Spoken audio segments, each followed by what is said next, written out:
Le verdict est tombé à l'encontre de l'auteur d'une attaque à la voiture bélier à Colombes, en banlieue parisienne. Oui, attaque contre des policiers en avril 2020. L'homme avait foncé sur 2 motards en train de contrôler une voiture. Tous 2 avaient été grièvement blessés. Robin Dussène, vous revenez de la cour d'assises spéciale de Paris. Youssef Tilla est condamné à 24 ans de réclusion. Oui, Youssef Tilla écope d'une peine de 24 ans de prison, dont 16 de sûreté.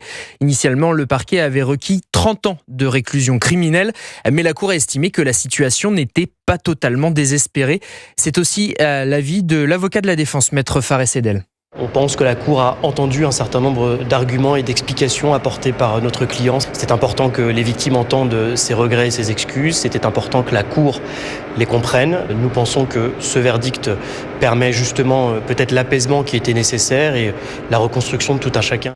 Le 27 avril 2020, Youssef Tilla avait foncé dans un barrage de policiers qui procédait à un contrôle routier blessant 6 personnes, dont 2 gravement.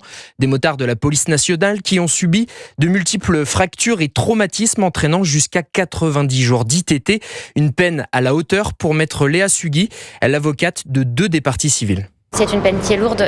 Monsieur Tilla, s'il est condamné définitivement, passera une grande partie de sa vie en prison. Je pense que ce qui doit être noté, c'est le soin qu'a pris la Cour de planifier cette sortie, puisqu'il y aura un jour une sortie et que c'est ce qui tenait à cœur à mes clients, que monsieur Tilla ait évolué dans son mode de pensée, puisque c'est ce qui nous a tous inquiétés pendant cette audience. Youssef Tilla était passé sous les radars, s'étant radicalisé tout seul quelques jours plus tôt.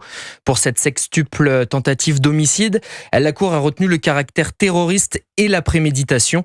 L'homme a maintenant 10 jours pour faire appel. Robin Dussène.